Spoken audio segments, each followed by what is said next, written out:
Kita bertemu kembali dalam perilaku konsumen bab 5.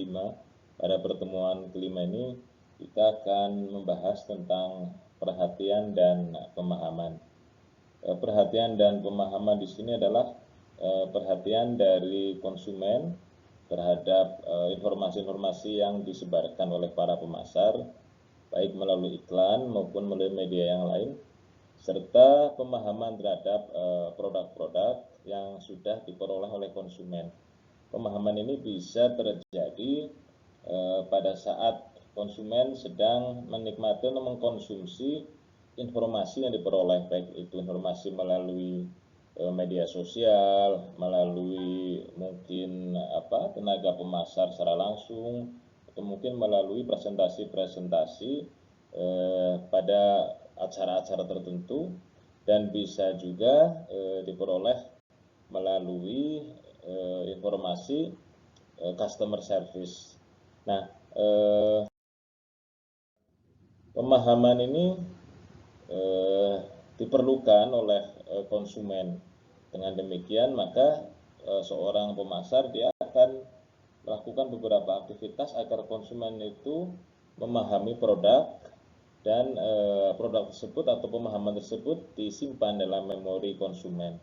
Dengan demikian maka seorang pemasar harus memahami bagaimana memaparkan informasi kepada konsumen. Ya, jadi istilah pemaparan ini sekarang lagi ngetren ya, dengan adanya COVID. Jadi ada orang yang dinyatakan terpapar COVID misalnya. Nah, ini sebenarnya pengertiannya mengandung arti secara luas ya. Terpapar kalau dalam istilah COVID ini terpapar berarti terkena virus COVID begitu.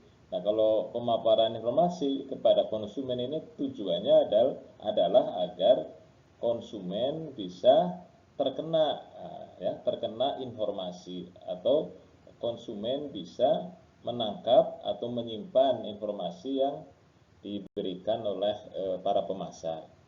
Nah, yang kedua adalah atensi konsumen terhadap informasi pemasaran.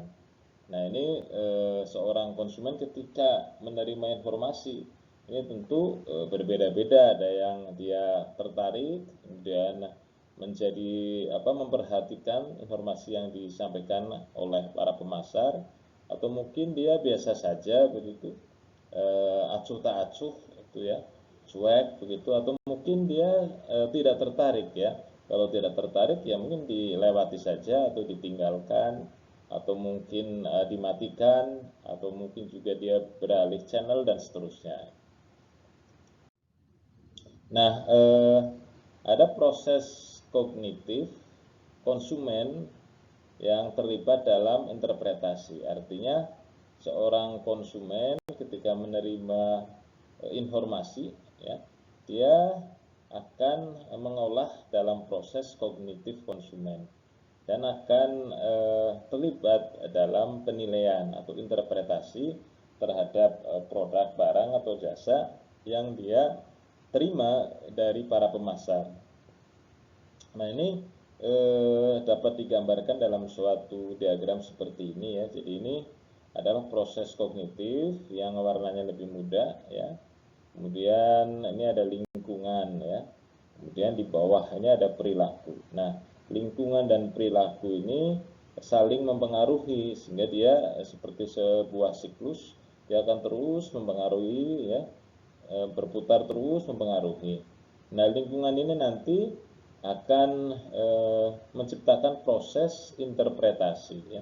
Proses interpretasi oleh konsumen, di mana nanti konsumen akan memperhatikan ya informasi yang diterima di lingkungannya ya. Kemudian yang kedua akan memahami ya informasi yang dia peroleh. Dan lingkungan ini bisa macam-macam ya. Ada lingkungan mungkin dari keluarga ya, atau mungkin lingkungan dari teman-teman, atau juga mungkin lingkungan dari media sosial ya, lingkungan dari televisi ya, atau mungkin radio, atau mungkin billboard ya, koran dan seterusnya. Ini lingkungan ini macam-macam ya, tergantung bagaimana konsumen terbiasa berada dalam lingkungan yang mana gitu. Nah, Setelah proses interpretasi, kemudian dia akan mendapatkan atau memperoleh pengetahuan baru, ya. Dia akan bisa mengartikan dan akan bisa menimbulkan kepercayaan terhadap informasi produk yang dia peroleh. Dan kemudian setelah itu dia akan mendapatkan yang namanya proses integrasi, atau dia akan mengalami proses integrasi. Jadi dia akan menyatukan sikap dan tujuan dengan pengambilan keputusan. Nah, pada proses pengetahuan baru ini, ya, dan kepercayaan, konsumennya akan menyimpan informasi pada memori mereka, ya. Dia akan terus disimpan semua informasi yang diperoleh, ya, mulai dari interpretasi, kemudian pengetahuan baru dan kepercayaan baru, sampai kepada proses integrasi. Itu semuanya disimpan dalam memori konsumen, dan apa yang ada di dalam memori ini bisa menciptakan interpretasi baru, menciptakan pengetahuan baru, ya, menciptakan proses integrasi baru, sehingga kondisi proses kognitif ini sangat dinamis, ya, dalam konsumen. Konsumen akan terus mendapatkan informasi, baik itu yang datang baru maupun yang lama, terus dia akan bertambah, dan di sini makin banyak informasi yang diperoleh, tentu ini bermanfaat bagi konsumen, ya, untuk bisa mengambil keputusan ini, ya. Nah, pengambilan keputusan ini bisa dalam bentuk niat dan perilaku, ya. Apakah dia melakukan perilaku pembelian begitu, atau mungkin ada niat untuk membeli dan seterusnya, atau mungkin dia melakukan rekomendasi terhadap teman-teman yang lain atau terhadap lingkungan yang lain. Nah, perilaku ini akan mempengaruhi lingkungan, ya. Nah, lingkungan itu kembali akan mempengaruhi perilaku lagi. Jadi ini prosesnya akan berlangsung seperti itu secara terus-menerus. Nah, paparan pada informasi. Jadi exposure merupakan hal penting bagi pemberian informasi, ya, dan proses interpretasi konsumen. Jadi pemaparan ini sangat penting, ya, agar konsumen bisa mendapatkan informasi, ya, dan setelah dia mendapatkan informasi dia bisa melakukan proses interpretasi. Nah, pentingnya pemaparan ini sangat disadari oleh para pemasar, sehingga jangan heran kalau di sekitar kita banyak sekali pemaparan-pemaparan yang bisa kita dapatkan, ya. Nah, ini ada yang paparan sengaja. Jadi kita selaku konsumen memang sengaja untuk mendapatkan informasi-informasi tertentu, ya, yang mungkin kita perlukan intentional exposure, ya. Misalnya kita ingin mempunyai cita-cita setelah nanti tamat SMA misalnya melanjutkan ke universitas tertentu lah misalnya gitu, ya. Nah, kita bisa mencari secara sengaja paparan-paparan tentang universitas tersebut, sehingga kita dapat melihat bagaimana mungkin kondisi kampusnya, ya, kemudian kegiatannya apa saja, mata kuliahnya apa saja, termasuk biayanya seberapa besar gitu. Ini paparan sengaja, ya. Jadi memang konsumen secara sengaja mencari informasi. Mungkin juga konsumen tertarik terhadap sebuah produk misalnya, ya. Dia mau mencari rumah misalnya, sudah menikah, kemudian sudah punya uang yang cukup, ingin mencari rumah misalnya, maka dia dengan sengaja mencari informasi tentang rumah-rumah yang ditawarkan, ya. Baik itu mungkin rumah yang ada di kota, di pinggiran, yang harganya mulai yang murah sampai yang mahal, ya, rumah-rumah mewah. Bisa jadi sengaja mencari informasi tentang produk tertentu yang di sehari-hari dipakai. Misalnya dia ingin beralih produk, misalnya sikat gigi, ingin mencoba sikat gigi yang lain. Dia bisa cari informasi, misalnya sikat gigi yang bisa menjangkau sampai ke di dalam gigi sehingga bisa bersih begitu, atau mungkin yang menggunakan baterai sikat giginya dan seterusnya. Ini bisa dicari informasi, ya. Nah, yang kedua adalah paparan kebetulan. Nah, ini konsumen mendapatkan informasi accidental exposure ya. Jadi secara kebetulan, mungkin dia tengah jalan-jalan begitu, kemudian di tengah jalan dia mendapatkan televisi yang besar di pinggir jalan menginformasikan beberapa produk. Oh, dia tahu ya. Itu mungkin melihat billboard ya, ada billboard iklan yang sangat besar ya, situ menawarkan produk. Oh, dia jadi tahu gitu ya. Atau mungkin kebetulan dia sedang nonton televisi, tahu-tahu muncul iklan. Nah, ini adalah paparan-paparan yang diperoleh secara kebetulan ya, accidental exposure ya.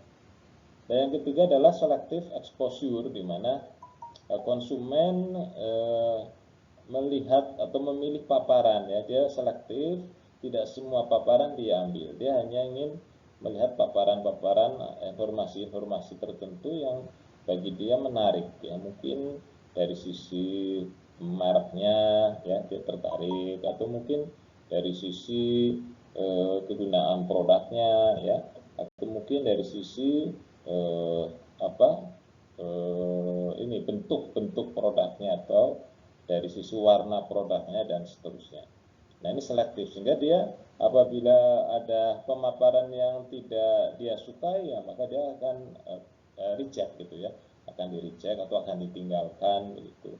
Nah, ini selektif. Jadi ini adalah hak konsumen untuk bisa mendapatkan informasi. Ada yang memang diperlukan, ada yang dia tidak suka, itu terserah kepada konsumen, itu hak konsumen ya, untuk mendapatkan atau menolak pemaparan ini. Nah, ini contoh pemaparan yang disengaja ya, artinya konsumen memang ingin mendapatkan informasi tentang produk-produk tertentu secara sengaja. Misalnya dia ingin tahu fitur iPhone yang terbaru misalnya ya, ini pada zaman dulu iPhone 4 ini terbaru. Nah, maka konsumen bisa datang ke e-box misalnya, kemudian menanyakan kepada salesnya ya, bagaimana fitur-fitur produk tersebut, sambil juga bisa mencoba ya, bisa ngotak-atik fitur-fitur yang ada di dalam handphone. Ini pengalaman yang sangat berkesan bagi konsumen, sehingga dia bisa merasakan bagaimana fitur-fitur handphone yang terbaru ya. Atau mungkin juga ada dia sengaja datang menanyakan misalnya ke pemasaran otomotif, ingin menanyakan mobil yang terbaru, atau mungkin juga ke perumahan ya dan seterusnya. Banyak ya kasus-kasus di mana memang konsumen sengaja mencari informasi terhadap suatu produk. Ini adalah paparan kebetulan ya. Jadi konsumen secara kebetulan atau tidak sengaja memperoleh pemaparan dari iklan televisi ya, kita sedang nonton sinetron misalnya, atau sedang nonton siaran sepak bola, tahu-tahu muncul atau nongol iklan gitu ya, itu kebetulan. Atau mungkin sedang baca koran, tahu-tahu di koran itu ada iklannya itu ya, atau radio ya. Nah, internet yang mungkin sekarang ini paling banyak dilakukan oleh konsumen ya, artinya dia berselancar di internet, kemudian secara kebetulan mendapatkan iklan, pemaparan iklan. Misalnya kita membuka Facebook gitu ya, tahu-tahu muncul iklan. Nah, kita kadang-kadang dibikin kesal gitu ya dengan iklan yang muncul tiba-tiba. Misalnya kita buka detik.com, kita ingin baca berita, tahu-tahu yang muncul iklan ya, iklan dulu yang muncul, itu cukup menjengkelkan ya, kadang-kadang kita segera tutup, close gitu ya. Nah, tapi pinter juga internet ini tidak langsung bisa begitu saja di close, kadang-kadang membutuhkan waktu tertentu berapa detik baru bisa ditutup ya. Kita buka YouTube misalnya, ada iklan. Nah, ternyata iklan itu nunggu berapa detik dulu, ada dihitung mundur 5, 4, 3, 2, 1, nah baru di close. Nah, ini kan cukup menjengkelkan, tapi itulah strategi mereka untuk mendapatkan duit dari iklan ya. Dan yang kedua, strategi pemasar juga agar produknya bisa diketahui oleh konsumen. Nah, ini baliho ya, ini lagi jalan-jalan lihat baliho ya, kemudian kita sedang ada acara tertentu, tahu-tahu ada yang menyebarkan pamflet gitu ya, atau mungkin promosi penjualan dan seterusnya. Banyak ya kasus-kasus di mana kita memperoleh pemaparan secara kebetulan. Nah, ada pemaparan selektif di mana kita mempunyai hak, ya, konsumen mempunyai hak untuk bisa menerima atau menolak pemaparan-pemaparan yang dia dapatkan, ya. Nah, misalnya di pinggir jalan ini kita melihat ada banyak iklan ini, ya, ada 1, 2, 3, 4, 5, 6, misalnya 6 iklan gitu, ya. Nah, kita bisa ada hak kita untuk melihat salah satu atau tidak melihat semuanya, ya, atau mau melihat semuanya, bisa, terserah kita, ya. Itu selektif bagaimana kitanya. Kalau kita ingin baca semua juga boleh, mau tidak dibaca semua boleh gitu, ya. Atau mau dibaca sebagian itu juga boleh, ya. Nah, ini selektif. Kalau di internet tentu bisa lebih cepat, ya, kita close gitu, ya, atau mungkin di koran langsung kita lipat gitu, atau kalau di televisi ya langsung kita pindah channel dan seterusnya, ya. Itu adalah selektif yang dilakukan oleh konsumen karena saking banyaknya informasi yang ada di sekitar kita. Nah, implikasi strategis, ya, ini pemasar harus mengembangkan strategi khusus untuk meningkatkan kemungkinan konsumen terpapar informasi. Jadi bagaimana para pemasar ini melakukan cara agar informasi itu bisa masuk ke konsumen, ya, dan informasi yang diperoleh terus meningkat terhadap produk-produk yang dipasarkan, ya. Nah, ini pertama adalah dengan cara memfasilitasi paparan secara sengaja. Ini banyak produk-produk yang memang menciptakan komunikasi agar dia bisa memberikan pemaparan secara sengaja, ya. Misalnya ada pameran, nah nanti di situ konsumen bisa datang ke stand, kemudian bisa mau berkonsultasi, menanyakan produk gitu, ya, mencoba produk, itu di situ bisa, ya. Di forum pameran ini efektif, ya, dalam memfasilitasi paparan secara sengaja, termasuk tes, tentunya tes produk ini penting sekali sehingga konsumen bisa merasakan bagaimana produk yang dia tanyakan, ya. Kemudian memaksimalkan paparan kebetulan, artinya sebanyak mungkin memasang iklan di lokasi-lokasi di mana banyak orang itu akan melihat lokasi tersebut, ya, atau menikmati lokasi tersebut, ya, atau menggunakan lokasi tersebut, ya, misalnya di gedung bioskop gitu, ya, kemudian di televisi, ya, kemudian mungkin menggunakan strategi distribusi, ya, dengan menyebarkan brosur begitu, ya, atau bisa jadi kebetulan itu di acara-acara konser misalnya, atau di acara seminar dan seterusnya. Kemudian menjaga paparan ini maksudnya agar konsumen tidak melupakan, jadi kita terus menyampaikan informasi sehingga konsumen akan ingat terus bahwa dia mengenal produk tersebut, ya. Nah, perhatian. Untuk apa seorang konsumen memperhatikan stimulus pemasaran, ya? Ini tentu adalah ada semacam rangsangan, ya, rangsangan agar konsumen itu bisa memperhatikan, ya, terhadap paparan-paparan pemasaran. Pertama adalah perhatian.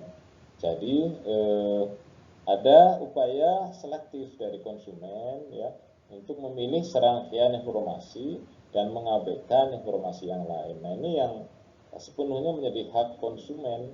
Dia bisa memilih informasi yang dia sukai, ya, mengabaikan atau meninggalkan informasi yang lain. Walaupun mungkin dia melakukannya dengan terpaksa, ya, artinya dia mengabaikan informasi itu karena terpaksa, ya. Maksudnya terpaksa itu dia tidak bisa meninggalkan. Jadi misalnya iklan itu disetting waktunya sehingga dia tidak bisa meninggalkan iklan tersebut sesegera mungkin, maka diabaikan sajalah, dianggap tidak ada, gitu, ya. Kemudian ada secara kesadaran, jadi konsumen ini secara sadar, ya, memperhatikan paparan informasi, ya, dan mungkin secara sengaja juga dia bisa mendatangi untuk memperoleh informasi dari pemasar. Jadi ini ada semacam passion, ya, passion dari konsumen untuk mendapatkan informasi, karena mungkin dia tertarik dengan informasi yang disajikan atau dengan fitur produk yang ditawarkan. Nah, tingkat-tingkat perhatian ini dari konsumen itu ya, ada perhatian secara sadar ya, ini bisa dibaca beberapa hal yang menjadikan perhatian dia secara sadar. Kemudian ada juga perhatian yang lebih fokus gitu ya. Jadi perhatian secara sadar itu bisa menggunakan pengetahuan yang diaktifkan ya dari memori jangka panjang. Jadi dia mungkin sudah banyak memorinya, sudah tersimpan informasi-informasi dalam waktu yang lama. Kemudian secara sadar dia bisa menggunakan pengetahuan tersebut dengan mengaktifkan memori yang dia miliki ya. Kemudian menggunakan pengetahuan yang diaktifkan dari memori jangka panjang ya, ini penggunaan dari memori yang sudah ada ya. Kemudian yang tadinya tidak disadari menjadi disadari ya, mungkin setelah jangka panjang dia mempertimbangkan berbagai macam hal, artinya dia menyadari ya. Ada proses otomatis ya, kemudian ada proses terkontrol ya, dan seterusnya. Jadi ada perhatian yang secara sadar dia gunakan, kemudian dia fokus ya dengan informasi yang sudah dia dapatkan tersebut. Nah, kemudian faktor-faktor yang mempengaruhi perhatian ya. Keadaan afektif ya, ini di mana konsumen ya itu bisa memiliki passion yang tinggi ya, atau yang sedang atau yang rendah ya, ketika dia mendapatkan informasi ya. Kemudian ada suasana hati yang mungkin dia bisa cocok gitu ya dengan produk yang dinikmati. Misalnya ketika dia sedang suasana hati tidak nyaman gitu, atau mungkin sedang butuh relaksasi, dia bisa menggunakan kopi misalnya, maka dia bisa mencari informasi ya tentang kopi-kopi yang banyak dijual gitu ya. Kemudian ada keadaan bahagia dan sedih ya, dia juga bisa mempengaruhi perhatian gitu ya. Kalau misalnya perhatiannya tadinya terfokus kepada produk A, karena dia sedang sedih, maka mungkin aja dia berubah perhatiannya kepada produk yang lain. Atau sebaliknya, ketika dia tidak begitu suka awalnya dengan produk B karena dia sedang bahagia, maka tiba-tiba dia menjadi suka terhadap produk B. Jadi macam-macam, dan ini sangat wajar terjadi pada konsumen. Dia bisa berubah-ubah ya secara afektif keadaannya, sehingga pengambilan jadinya perhatiannya juga bisa berubah-ubah. Nah, kemudian keterlibatan, ada keterlibatan tinggi, keterlibatan rendah gitu ya, yang mungkin terkait juga dengan keadaan afektifnya. Kalau dia sedang passionnya tinggi, bisa saja keterlibatannya tinggi. Sebaliknya kalau passionnya sedang rendah, maka keterlibatannya jadi rendah ya, dan seterusnya. Kemudian keunggulan lingkungan ya. Ini stimulus pemasaran, ada bisa melalui iklan di internet ya, yang sekarang sangat banyak ya, kemudian di media sosial, kemudian di televisi, radio ya, macam-macam ya, termasuk juga mungkin dari jenis produknya yang bisa menjadi stimulus ya. Ada mungkin warnanya ya, mungkin bentuk kemasannya, dari logo dan seterusnya, macam-macam ya, lingkungan yang bisa mempengaruhi konsumen ini. Sehingga apabila produk bisa diciptakan ya secara fisik ya, secara intrinsik dia bisa menarik, ditambah lagi dengan kegunaannya, kemudian ditambah lagi dengan kualitasnya, maka ini produk bisa menjadi produk yang unggul ya, yang disukai oleh masyarakat. Nah, pemahaman merujuk pada proses interpretasi konsumen untuk membentuk berbagai arti dan struktur pengetahuan ya. Jadi dari sisi konsep ya, ini bisa dipahami oleh konsumen. Objek ya juga dipahami oleh konsumen. Ya, kemudian perilaku ya juga peristiwa. Jadi semua ini bisa menjadi faktor-faktor yang akan dipahami ya oleh konsumen, dan pemahaman konsumen ini bisa dibentuk melalui skema dan skrip ya yang diaktifkan di memori konsumen, sehingga dia bisa terkoneksi ya dengan informasi tersebut, baik secara lengkap sebagian maupun hanya sedikit-sedikit yang didapatkan. Ini sangat tergantung kepada kekuatan memori yang ada di konsumen. Ya. Nah, pemahaman ini menjadi hal yang memang ini berbeda-beda gitu ya kapasitas atau tingkatannya di setiap konsumen itu.